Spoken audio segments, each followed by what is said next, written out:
Hello dear students, welcome to डिप्लोमाला YouTube channel. तर गेल्या याच्यामध्ये आपण डेव्हलपमेंट लेंथचा कन्सेप्ट बघितला होता, त्याची थेअरी आणि त्याच्यावर न्यूमरिकल सॉल्व्ह केले होते. आता आपल्याला डिझाईन ऑफ शिअर रेन्फोर्समेंट करायचं आहे, म्हणजे शिअर बार किंवा शिअर रेन्फोर्समेंट आपल्याला बीम्समध्ये कसे डिझाईन होतात, कोणत्या पॅरामीटरवर ते डिपेंड राहणार आहेत आणि कोणत्या कोणत्या अमाऊंट ऑफ पॅरामीटर्स तुम्हाला यूज करायचे आहेत, पर्टिक्युलरली द डिझाईन स्टेप, हे सगळे मी या सेशन मध्ये या व्हिडिओ मध्ये सांगणार आहे. आणि एक कोणतं तरी एक क्वेश्चन्स मी तुम्हाला सॉल्व्ह करून देणार, जे की PYQ च्या बेसिसवर राहणार आहे. ठीक आहे. तर आपण पहिले थोडंफार अंडरस्टँड करून घेऊ आतापर्यंत आपण काय काय शिकलेत. ओके. तर बघा, मी गेल्या चॅप्टर मध्ये चॅप्टर नंबर 2 मध्ये analysis of singly reinforced beam start केला होता. तर त्याच्यामध्ये मी बीमचं डिझाईन तुम्हाला सांगितला होता. ओके. तर बीमचं डिझाईन सांगितला होता त्याच्यामध्ये, की त्याच्यामध्ये आपण लॉंगिट्युडनल कोणता बार टाकतो, design of singly reinforced beam मध्ये आपण कोणता बार टाकतो, मेन बार टाकतो ना, किंवा मेन बार डिझाईन करतो. ठीक आहे. ते कसं राहणार, लॉंगिट्युडिनल डिरेक्शन मध्ये राहतो, लॉंगिट्युडिनल डिरेक्शन मध्ये राहणार ते बार, जे की आपण चॅप्टर नंबर 2 मध्ये शिकलो होतं. म्हणजे नंबर ऑफ बार्स पण काढले होते आणि त्याच्यानंतर तुमचं काय नंबर ऑफ बार्स आणि त्याच्यानंतर त्याचं डायमीटर वगैरे आपण अज्युम करून हे प्रॉपरली आपण डिझाईन केला होता.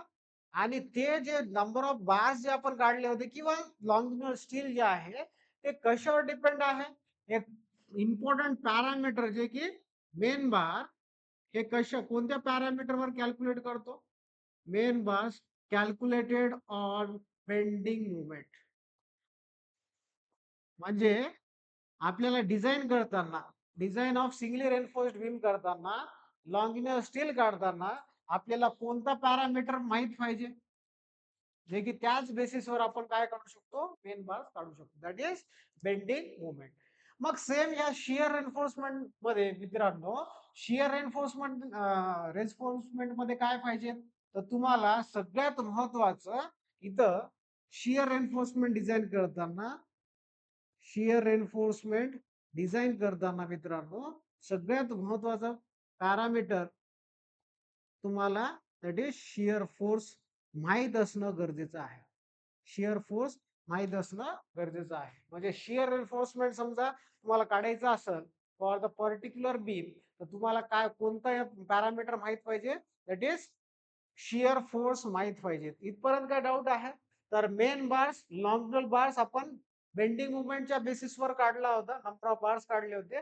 आता शियर रेन्फोर्समेंट कशावर काढतो आपण, शियर फोर्स वर काढतो. ठीक आहे. फॉर एक्झाम्पल एक कॉमन एक्झाम्पल घेतो, जे की तुम्हाला माहित आहे. ठीक आहे. इथं ड्रॉ करतो किंवा तिथं ड्रॉ करतो, एक पण ह्याला स्लाइड करतो, ड्रॅग करतो वरच्या साईडला. ओके.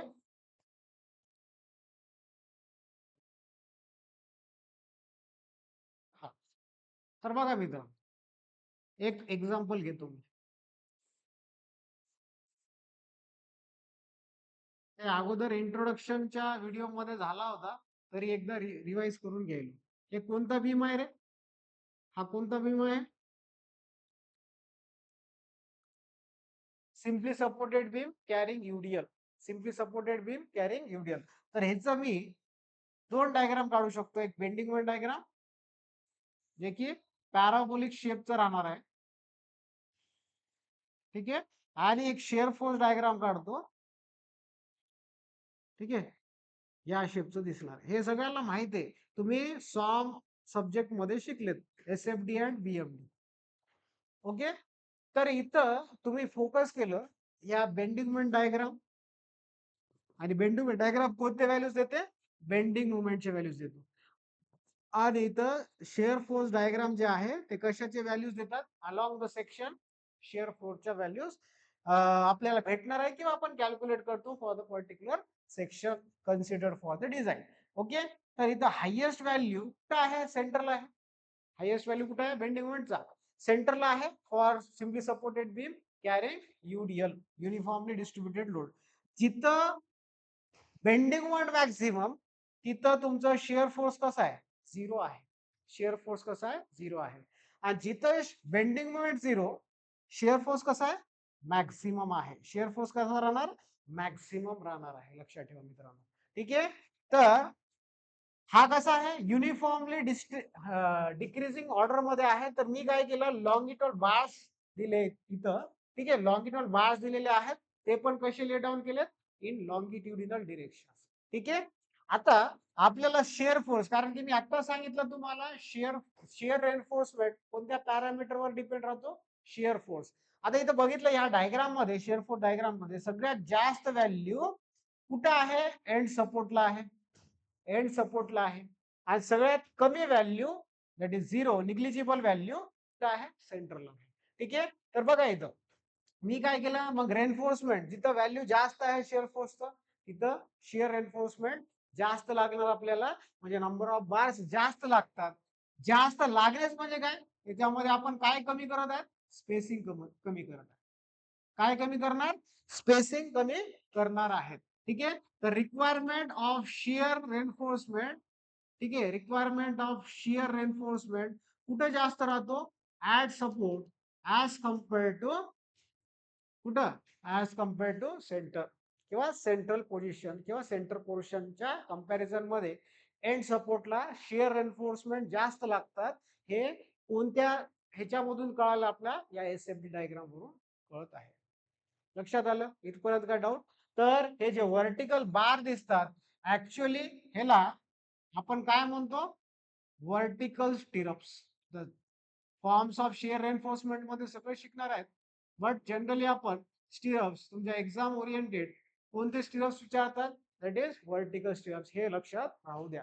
इथपर्यंत काय डाऊट. आता लेंथ वगैरे मी काढून ठेवले होते तर ह्याला आपण एल म्हणतो आणि ह्याला एल इफेक्टिव्ह म्हणतो. इफेक्टिव्ह म्हणजे काय the length between zero bending movements आणि ह्याला आपण क्लिअर स्पॅन म्हणतो.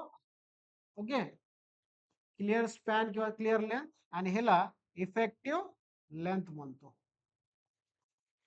आणि क्लिअर स्पॅनचं डेफिनेशन काय राहतो it is the inner distance it is the distance between inner surface of the supports or it is the distance between inner portion which can be carried which can be considered along with the column. Okay.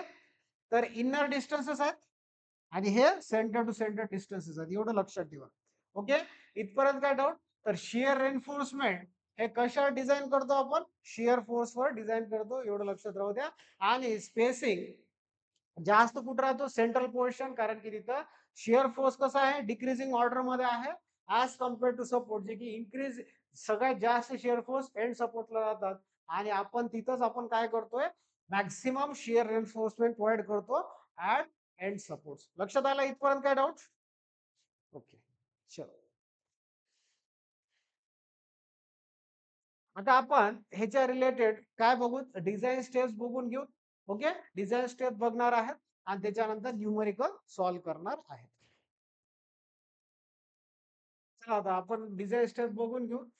ठीक आहे. तर आपला topic काय येतं design of shear reinforcement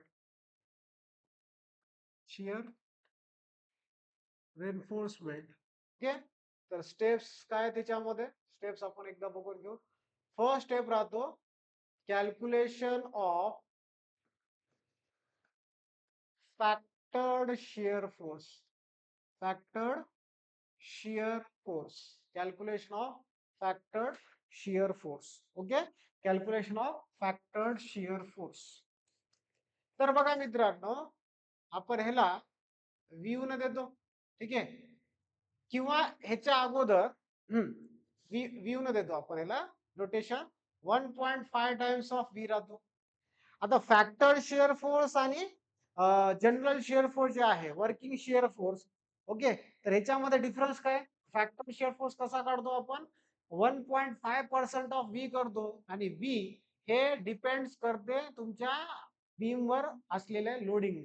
okay for example तुमच्याकडं simply supported beam युडीएल असेल तर ह्याच ठीक आहे हे डब्ल्यू व्हॅल्यू आहे आणि हे एल व्हॅल्यू आहे. तर याचं ची किंमत किती राहतं? V ची किंमत राहतो WL/2.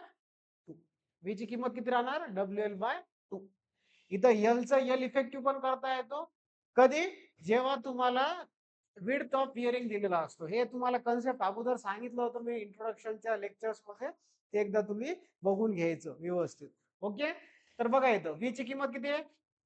WL/2. त्याच्यानंतर नेक्स्ट बीम राहणार तुमचं simply supported beam carrying point load at centre. Carrying point load at centre म्हणजे V ची किंमत किती राहील रे इथं? V ची किंमत राहतो W/2. V ची किंमत किती राहणार? W/2 for simply supported beam carrying central point load. लक्षात ठेवा. तर ह्याला UDL लोडिंग म्हणतो, ह्याला CPL म्हणतो, सेंट्रल पॉइंट लोड. त्याच्यानंतर नेक्स्ट मित्रांनो अजून कॅन्टिलिव्हरच्या केसेसमध्ये बघा, समजा UDL असेल कॅन्टिलिव्हरच्या केसमध्ये, तर V ची किंमत किती जनरेट होतो? That is W/L. हा झाला तुमचा W आणि हा वाला झाला तुमचा L. ठीक आहे. Span of cantilever beam is the L and load on cantilever beam, that is UDL on cantilever beam is denoted by W. त्याच्यानंतर समजा for example cantilever beam carrying point load at free end असेल, ठीक आहे, point load at free end असेल, तर इथं ह्या केसमध्ये शियर फोर्स किती जनरेट होतो at support? That is W. At support W generate होणार आहे. लक्षात आलं? तर इथपर्यंत काय डाऊट? या 4 बीम पैकी मित्रांनो कोणतं तरी एक बीम कंडिशन तुम्हाला एक्झाम मध्ये दिलेला असतो किंवा न्यूमेरिकल मध्ये दिलेला असतो. त्याच बेसिसवर तुम्ही काय काय कॅल्क्युलेट करता? फॅक्टर्ड शियर फोर्स. काय कॅल्क्युलेट करणार? फॅक्टर्ड शियर फोर्स कॅल्क्युलेट करणार. एकदा तुम्हाला V माहित झालं, लोडिंग तर आणि लेंथ तर दिलेला असतो, किंवा डायरेक्टली कधी कधी क्वेश्चन मध्ये मेन्शन केलेला असतो the shear force on the beam is, ठीक आहे, shear force on the beam is this much. मग तुम्ही शियर फोर्सला फॅक्टर करू शकता आफ्टर मल्टिप्लाइंग 1 पॉइंट, ठीक आहे, after multiplying 1.5 times of that value. Which value? Shear force व्हॅल्यूला 1.5 ने मल्टिप्लाय केलं तुम्हाला व्ह्यू भेटतो आणि व्ह्यूलाच आपण काय म्हणतो? Factored shear force. Okay, factored shear force म्हणणार आहे. त्याच्यानंतर नेक्स्ट मित्रांनो सगळ्यात important nominal shear force calculate करतो. नॉमिनल शियर किंवा कॅल्क्युलेशन असं लिहा तुम्ही डिटेल मध्ये. Calculation of nominal shear force किंवा सॉरी शियर फोर्स म्हणतोय, नॉमिनल शियर स्ट्रेस. ठीक आहे. Calculation of nominal shear stress. आता हे कसं काढणार आहे nominal shear stress? It is nothing but it is the ratio of फॅक्टर्ड shear force to the cross section of the beam. Factor shear force to the cross section of the beam आणि it is denoted by tau V. Tau V equals to VU divided by VD. Okay. आणि ह्याचं जे unit आहे मित्रांनो ते आपण कशामध्ये ठेवतो? नॉमिनल शियर स्ट्रेसचा दिस न्यूटन पर mm². आणि इथं D तर माहित आहे तुम्हाला. D म्हणजे काय राहतो? Effective depth. Okay, effective depth. B तुमचा विड्थ आहे, विड्थ ऑफ बीम. ठीक आहे. आणि V आपण ऑलरेडी कॅल्क्युलेट केलेलं आहे. ठीक आहे. Second step. इथपर्यंत काय डाऊट आहे का तुम्हाला? एकदा बघून घ्या स्टेप्स व्यवस्थित, सगळं डिटेल मध्ये लिहून द्यायला तुम्हाला आणि हे तुम्हाला नोटबुक मध्ये मेन्शन करून ठेवायचं आहे. आता नेक्स्ट स्टेप मित्रांनो थर्ड स्टेप राहतो. Step number third, that is calculation of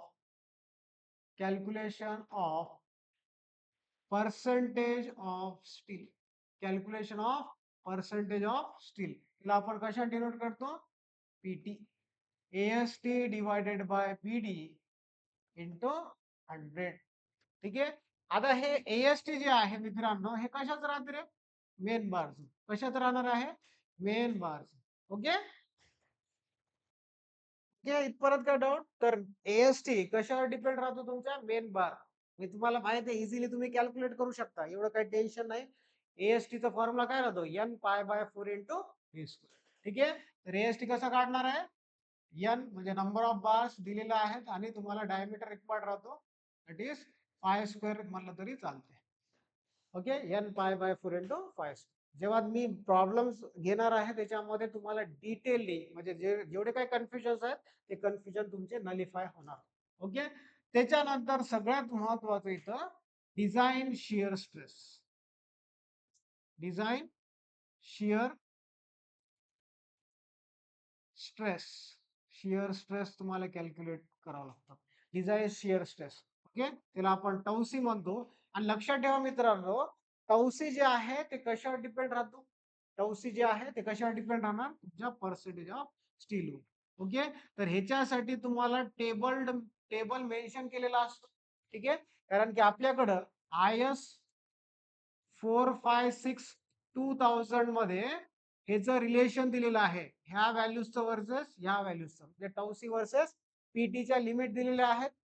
तुम्हाला पीटीचं लिमिट एक पर्टिक्युलर रेंज मध्ये फिक्स करावं लागते. ठीक आहे, रेंज मध्ये फिक्स करून फॉर एक्झाम्पल 0.5 आणि 0.75 रॅन्डम व्हॅल्यूज घेतलं. हे स्टँडर्ड व्हॅल्यूज IS कोड मध्ये दिलेल्या आहेत पीटीच्या. आणि समजा तुमच्याकडे व्हॅल्यू आहे 0.6 चा, तर तुम्ही इझिली, कारण की हे 0.5 साठी टौसीची किंमत दिलेली राहतो, 0.75 साठी पण स्टँडर्ड टौसीची किंमत दिलेली राहतो. पण तुम्हाला हा व्हॅल्यू 0.6 साठी फाइंड आउट करावं लागते. मग ते फाइंड आउट करण्यासाठी मित्रांनो तुम्हाला कन्सेप्ट इथं यूज करायचा आहे इंटरपोलेशनचा.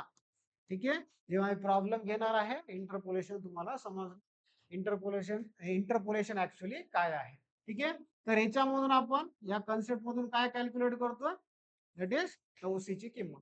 त्याच्यानंतर नेक्स्ट मित्रांनो, सगळ्यात महत्वाचं, कंपेरिंग कंपेरिंग टौवी कंपेरिंग टौवी अँड टौसी, म्हणजे nominal shear stress versus design shear stress.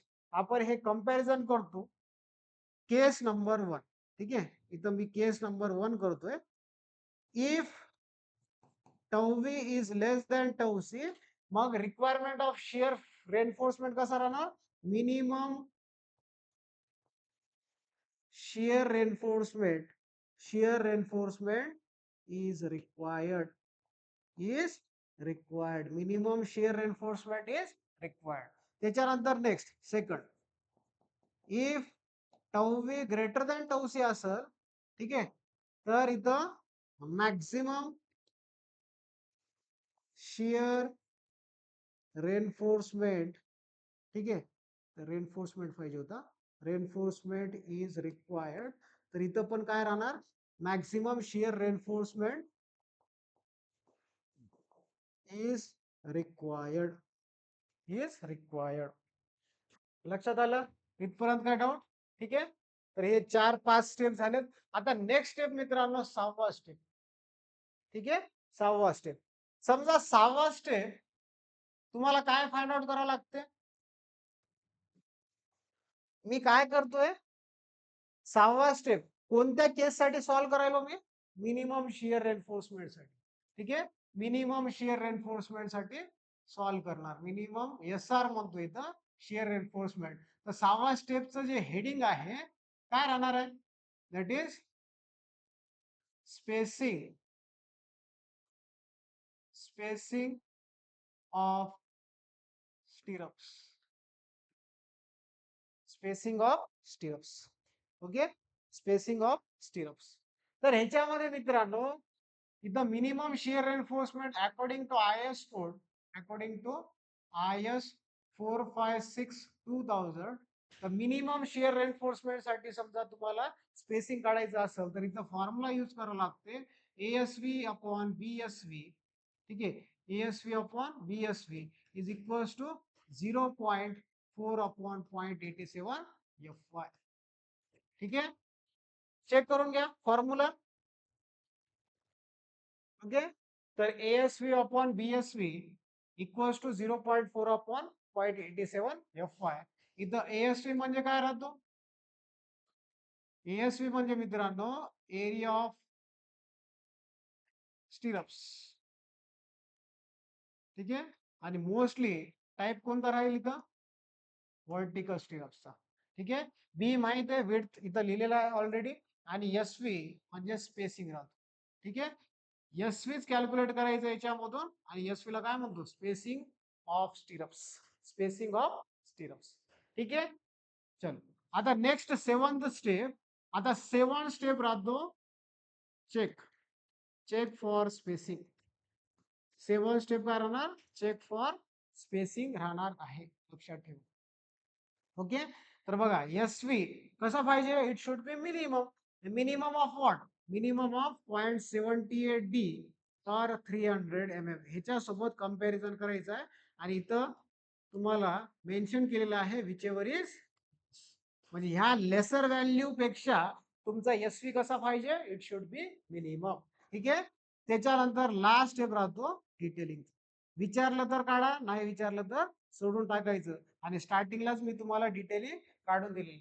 आता हे कधी फॉलो करायचं रे, हे स्टेप्स कधी फॉलो करायचे तुम्हाला, जेव्हा मिनिमम शेअर रेनफोर्समेंट आलं तेव्हा तुम्हाला हा स्टेप्स फॉलो करून घ्यायचं आहे. ठीक आहे. आता सर मॅक्झिमम शेअर एन्फोर्समेंट आलं तर काय करणार तुम्ही, ते एकदा बघून घेऊ आपण.